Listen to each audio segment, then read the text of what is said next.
Hello అందరికీ నమస్కారం. మీరు చూస్తున్నారు సురేష్ జువాలజీ యూట్యూబ్ ఛానల్. ముఖ్యంగా ప్రీవియస్ టెట్ పేపర్స్ అనేవి మనకి చాలా ఇంపార్టెంట్. ఎందుకంటే మనకి వితిన్ 2 డేస్లో మనకి టెట్ ఎగ్జామ్స్ అయితే జరగబోతున్నాయి. కాబట్టి ఈ ఎన్విరాన్మెంటల్ స్టడీస్ యొక్క ముఖ్య ఉద్దేశం ఏంటంటే ముఖ్యంగా 30/30 ఎలా తెచ్చుకోవాలి, ఏ టాపిక్స్ నుంచి మనకి ప్రశ్నలు వస్తున్నాయి. అదేవిధంగా ఈ వీడియోని అయితే చివరి వరకు చూడండి. ఎందుకంటే ప్రతి ప్రశ్నకు వాటి యొక్క ఎక్స్ప్లెనేషన్ ఉంటుంది. అదేవిధంగా షార్ట్ కట్ ఫామ్స్ ఉంటాయి. కాబట్టి మీరు ఎక్కడ స్కిప్ చేయడం వల్ల వాటిని మిస్ అవుతారు. కాబట్టి ఈ వీడియోని అయితే ఎండ్ వరకు చూడండి. మీకు ఈ వీడియో కనుక నచ్చినట్లయితే సబ్స్క్రైబ్ చేయండి, లైక్ చేయండి, షేర్ చేయండి, మీ మిత్రులకైతే షేర్ చేయండి. సో ముందుగా మనం వీడియోలోకి వెళ్ళే ముందు ఎన్విరాన్మెంటల్ స్టడీస్లో క్వశ్చన్ నెంబర్ 121 అయితే ఒకసారి చూద్దాం. ఇక్కడ క్వశ్చన్ నెంబర్ 121 చూద్దాం. సో ముఖ్యంగా కైలాస్ అనే 7వ ఏళ్ల బాలుడు ఉబకాయంతో బాధపడుతున్నాడు. అతని తల్లిదండ్రులు అతని ఆహారం గురించి ఆందోళన చెందుతున్నారు మరియు అతని కోసం ఆరోగ్యకరమైనవి ఎంపిక చేయాలనుకుంటున్నారు.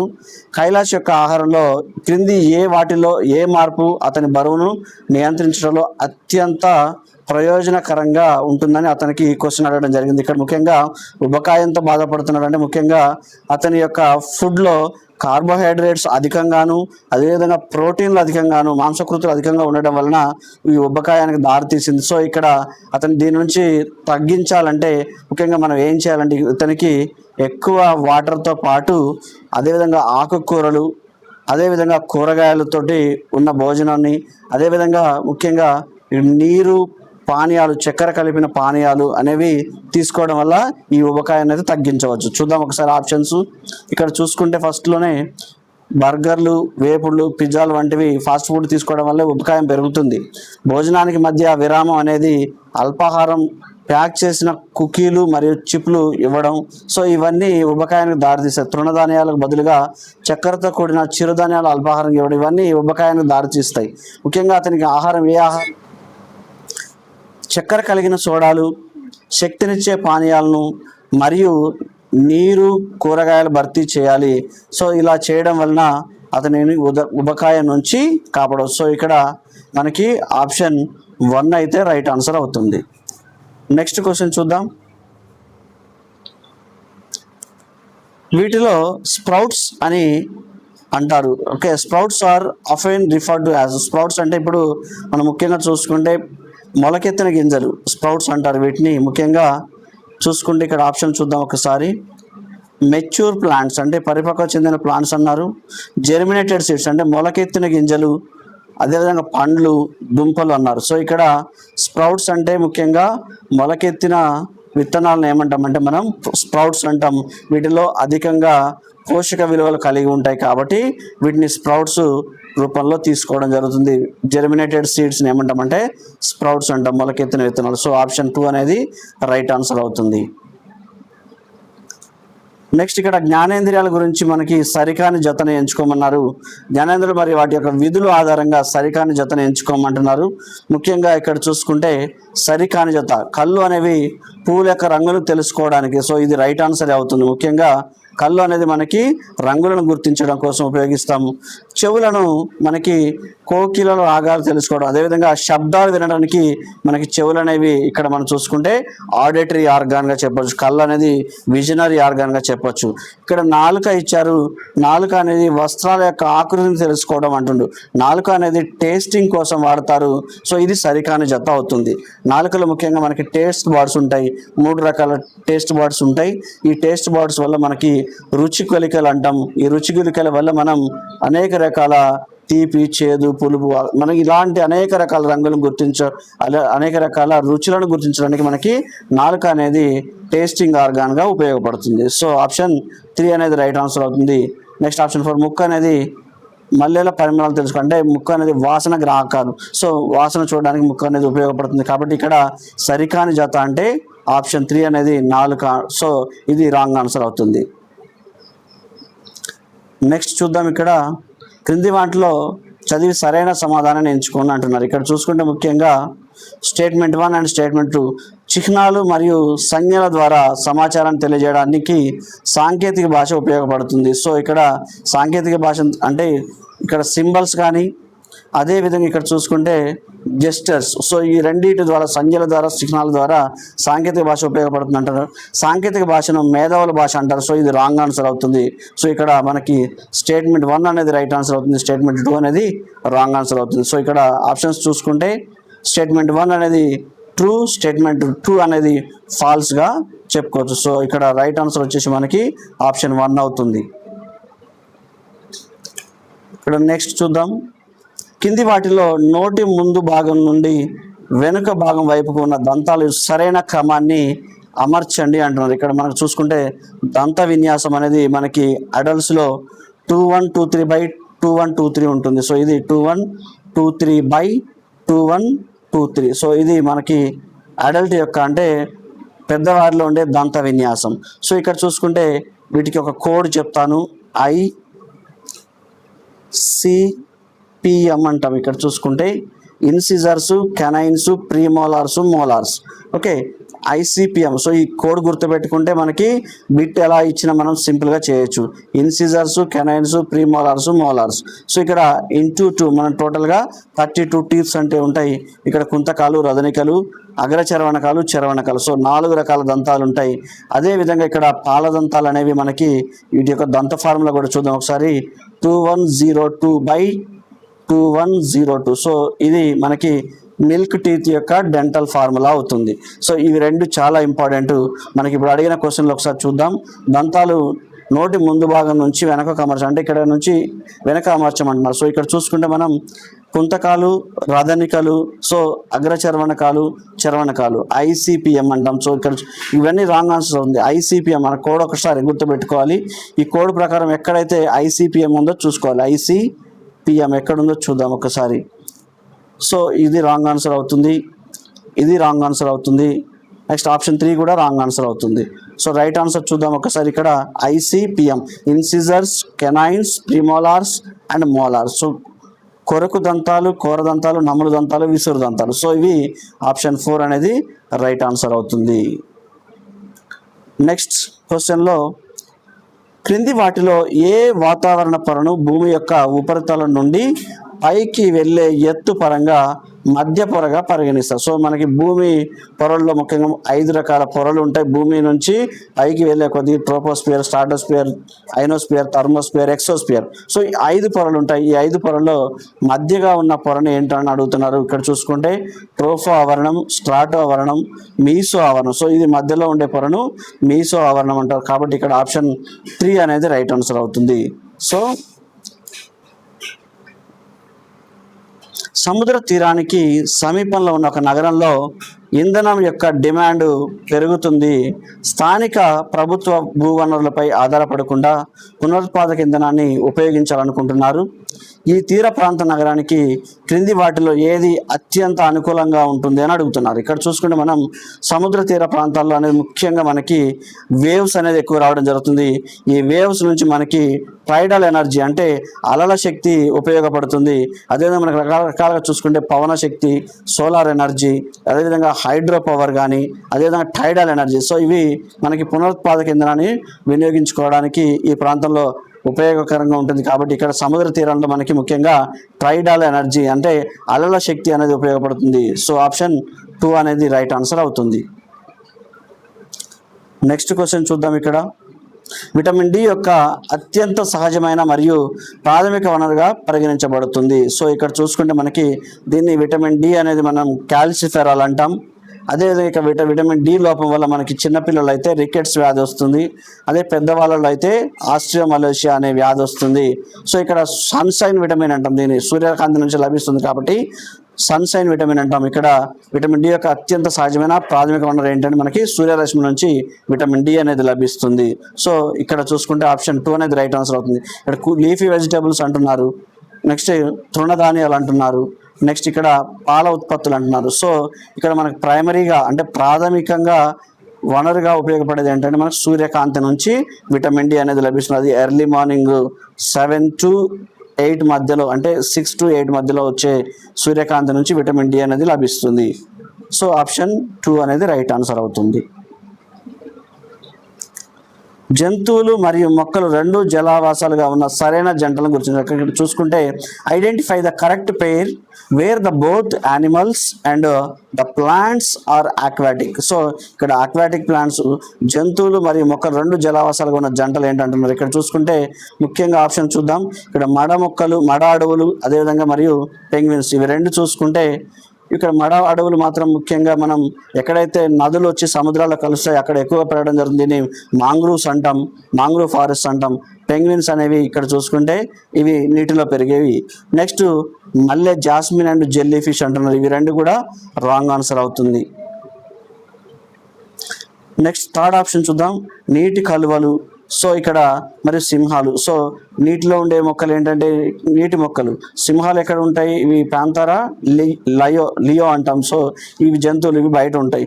సో ఇక్కడ మనం చూసుకుంటే ముఖ్యంగా నీటిలో పెరిగే జంతువులు మరియు మొక్కలు అడుగుతున్నారు కాబట్టి మనల్ని ఇక్కడ పిస్టియా ఐకార్నియా, ఈ మొక్కలు ముఖ్యంగా నీటిలో పెరిగే మొక్కలు.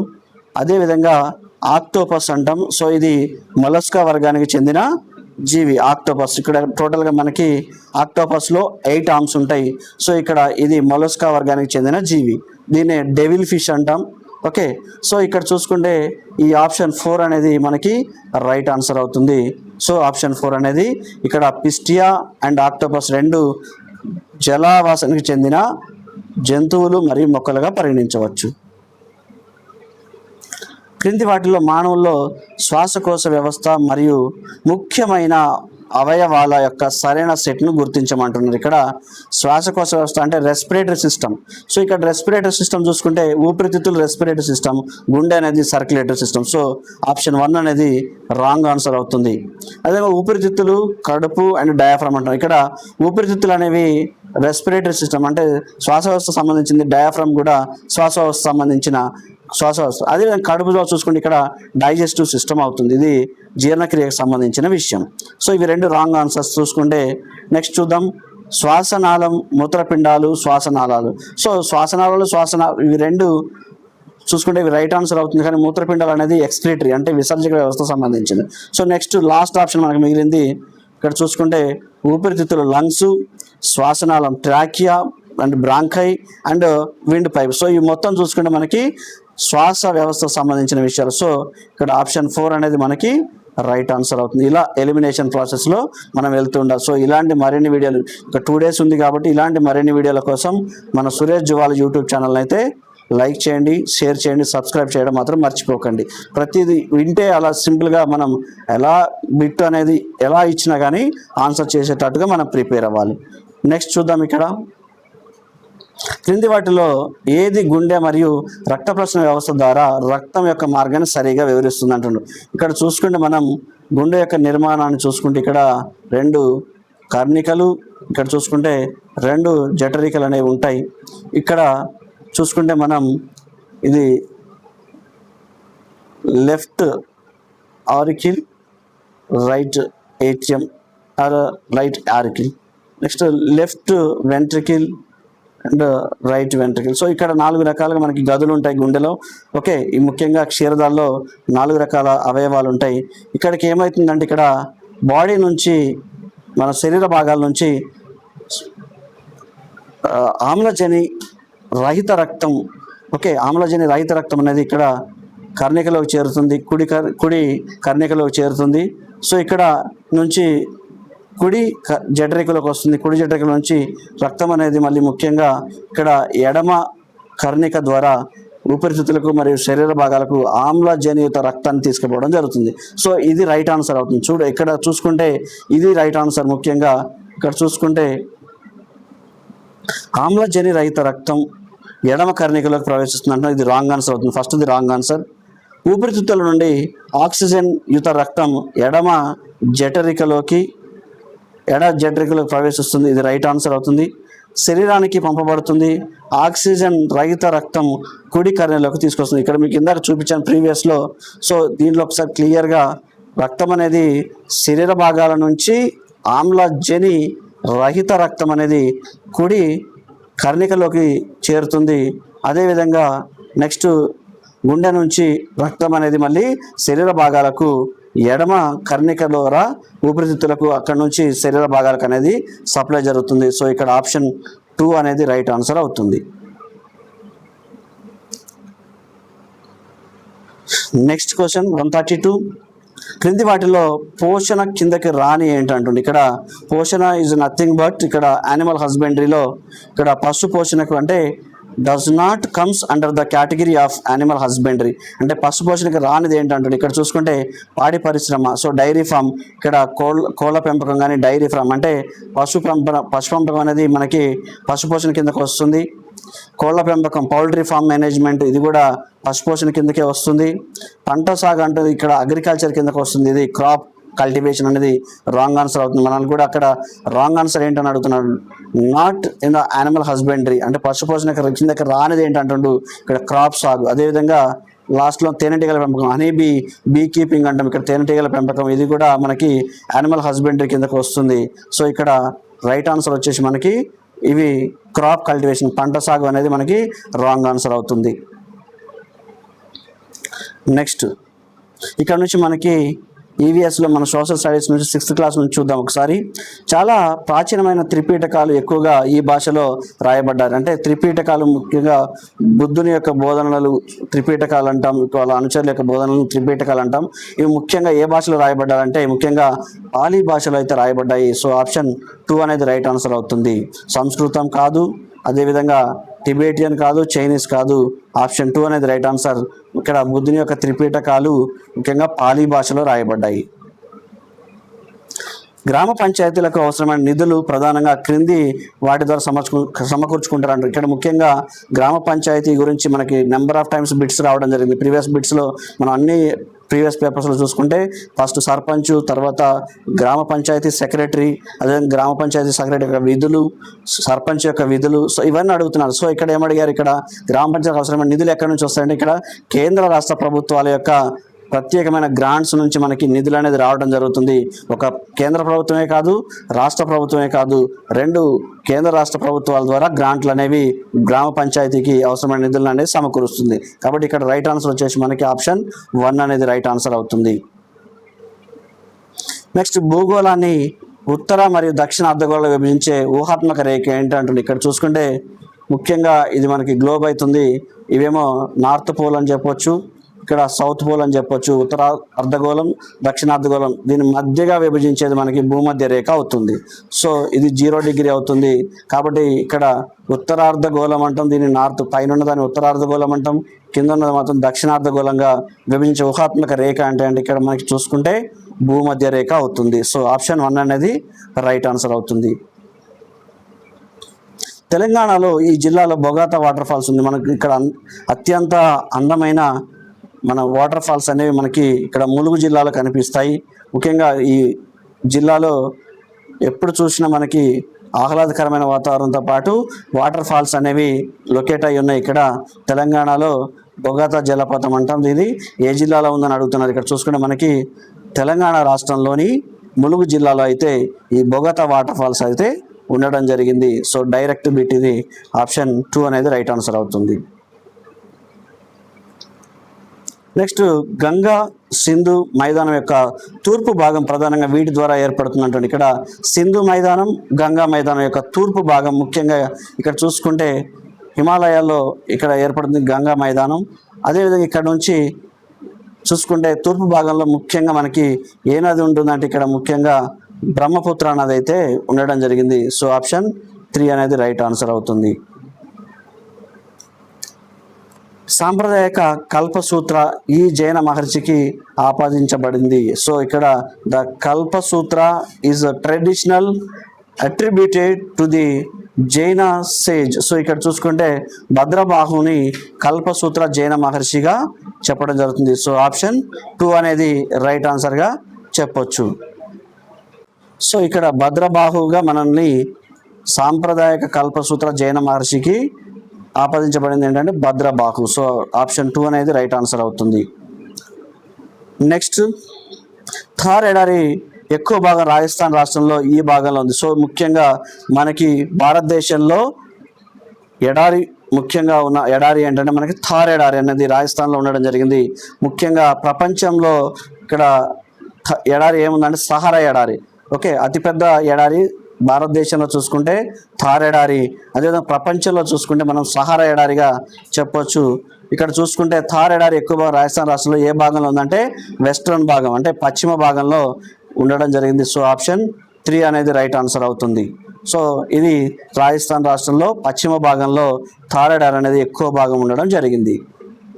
నెక్స్ట్ క్వశ్చన్, సముద్ర మట్టం నుండి ఒకే ఎత్తులో ఉన్న ప్రదేశాలను కలిపే రేఖలను ఏమంటాం? సో ఇక్కడ కాంటూర్ రేఖలు అంటాం. ఇక్కడ సముద్ర మట్టం నుండి ఒకే ఎత్తులో ఉన్న ప్రదేశాలు. సో ఇక్కడ మనం కాంటూర్ రేఖల గురించి మనం social studies 7th class 6th క్లాస్లో చూస్తాం.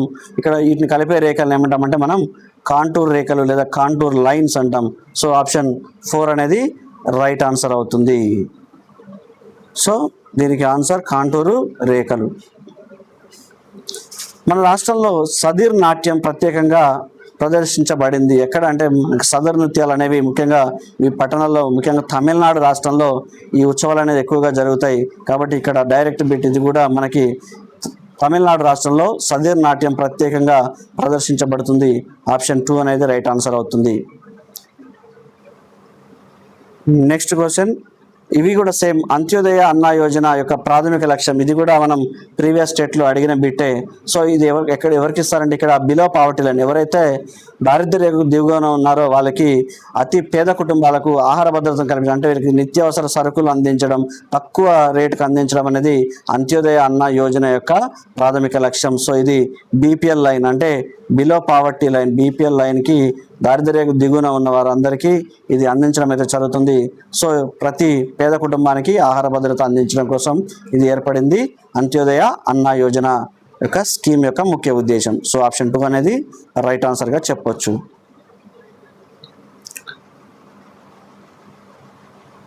నెక్స్ట్ క్వశ్చన్, విజయనగర సామ్రాజ్యంలో అమర నాయకులు అమరంపై ఆదాయం వసూలు చేసే బాధ్యతను అప్పజెప్పేవారు. ఇచ్చట అమరం అంటే ఏంటంటే ఇక్కడ రెవెన్యూ శిస్తు వసూలు చేసే అధికారం కలిగి ఉండడాన్ని ఏమంటామంటే, నిర్ణీత ప్రాంతంలో రెవెన్యూ శిస్తు వసూలు చేసే అధికారాన్ని మనం అమరం అని చెప్పడం జరుగుతుంది. ఇక్కడ ఆప్షన్ 1 డైరెక్ట్ బిట్. ఇది అమరం అంటే మనం గుర్తుపెట్టుకోవాల్సింది ఒకటే, శిస్తు, రెవెన్యూపై శిస్తు వసూలు చేసే అధికారం కలిగి ఉండడాన్ని మనం అమరం అంటారు. ఇది ముఖ్యంగా విజయనగర సామ్రాజ్యంలో అమర నాయకులకు అమరంపై ఆదాయం కలగజేసే బాధ్యతను మనకి అప్పచెప్పడం అనేది జరిగింది. ఇక్కడ అమరం అంటే ముఖ్యంగా రెవెన్యూ శిస్తు వసూలు చేసే అధికారం. సో ఇది ఎక్కడ special particular area, so specific ఏరియాలో శిస్తు వసూలు చేసే అధికారం కలిగి ఉండడం. సో డైరెక్ట్ బిట్ ఇది కూడా. నెక్స్ట్ క్వశ్చన్ నెంబర్ 144, గుంటూరు జిల్లాలో అత్యంత ప్రసిద్ధి చెందిన అమరావతి స్తూపం వీరి పాలనలో నిర్మించబడింది. ఇక్కడ ముఖ్యంగా అమరావతి స్తూపం అనేది ముఖ్యంగా శాతవాహన డైనస్టీ, అంటే శాతవాహనుల కాలంలో ఈ అమరావతి స్తూపం అనేది గుంటూరు జిల్లాలో ఏర్పాటు చేయడం జరిగింది. ఇది కూడా డైరెక్ట్ బిట్టే. సో ఇది కూడా మనం 7th క్లాస్ సోషల్లో చూడొచ్చు, డైరెక్ట్ ఆప్షన్. సో దీనికి ఆప్షన్ 2 అనేది రైట్ ఆన్సర్ అవుతుంది. శాతవాహనుల కాలంలో గుంటూరు జిల్లాలో అత్యంత ప్రసిద్ధి చెందిన అమరావతి స్తూపం అనేది ఇక్కడ నిర్మించబడడం జరిగింది.